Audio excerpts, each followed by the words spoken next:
So if you plan to register your business yourself, and if you've been following this channel, you would see that I've been posting a lot of videos on how you can register your business DIY by yourself without an accredited agent or a lawyer. But over the past weeks, I've been getting a lot of emails, a lot of phone calls, and then messages, people telling me that they tried to register the business by themselves, but they've gotten stuck and they've made a couple of mistakes.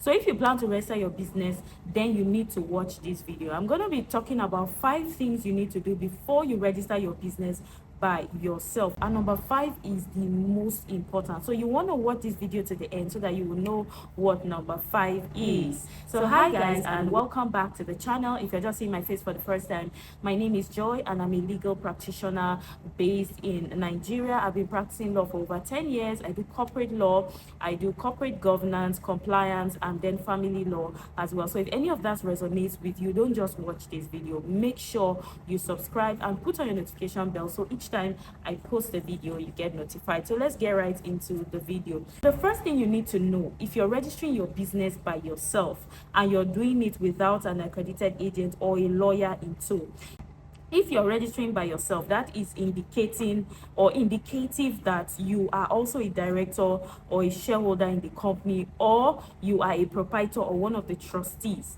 You cannot register a company on behalf of anybody. You can't help somebody to do it because you are not an accredited agent. You do not have the credentials to do that. So when you're registering your business, just bear in mind that you are also part owner of that business, because when you're registering as a public user, it is your name that will also appear in the registration. A lot of people have sent me messages saying that, oh, they are trying to register for their mom or their dad or their sister or probably friends, and then they see that because they've registered as a public user, their name keeps appearing on the registration. Is there anything they can do about it? There's actually nothing you can do about it. If you are not a member of that company, you can only do pre-incorporation. That is, you can only register a new company. After that, that is where it stops. You cannot make any changes after post-registration or after you've registered the business. That has to be done by an accredited agent, that's or a lawyer. The second thing you need to know is that you have to be very careful when you are filling the application for a public user, because whatever information that you impute in that first instance is what is going to be used for registration. You cannot change it.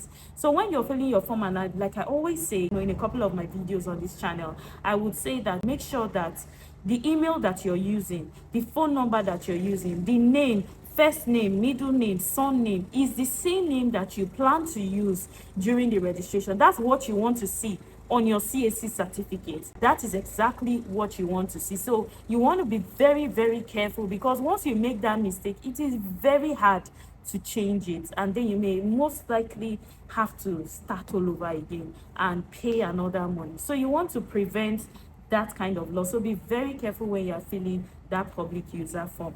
The third thing you need to know, that if you're registering, let's say for instance you're trying to register a company, and let's say you are the sole director, you are the sole shareholder, and you are the sole secretary, bear this in mind: you cannot be the witness. There's a section for where you have to fill information for witness. You cannot again be a witness. So if you're registering by yourself and you are the only director or shareholder, at least have a secretary, somebody different or somebody else, to be a witness for you, to attest on your behalf, or get somebody who is mature or old enough to attest for you and the registration of the business. You cannot be a witness to your own registration. I know a couple of people have had queries in that regard, and they have come back to me to ask me about it. The fourth one is when you are uploading your documents. Before you upload your documents, make sure when you go to the uploading section, they usually specify what kind of documents that they need. So whether it is a PDF, a PNG, or a JPEG, it will be specifically stated on the website. Don't just assume and be uploading documents. Sometimes the reason why you are uploading documents and then you get to a point where it looks like the document is not even uploading is not because the document cannot upload. It's just that you are not uploading the specified or required document you're supposed to upload. And sometimes you also need to check the size. It's not any type of size you think you can upload. Let's say for instance now the directors or the a means of identification of members of the company has to be in PDF, and even that PDF has a particular size. If it is above the certain MB that they are requesting for you to upload, it will not upload. It will keep bouncing back. So make sure that you check that signature section and make sure that all the required, uploaded specified documents are uploaded, are required, and you've done that before you can now upload. The fifth thing I believe is one of the most important things that you need to know is this.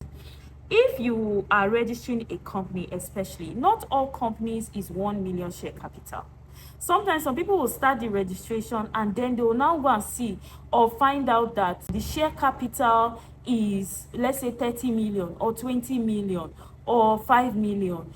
If it is not up to, they will query it and ask you to go and file the correct thing. So before you do that, at least check your business. What type of business am I doing? What is the share capital threshold? Just go to Google and type CAC share capital threshold. You will get that information immediately. When you're even registering the company and you get to the section where you have to impute your share capital and shareholders of the company, you will see that they will specifically state types of businesses and their share capital. But a lot of people just ignore that information.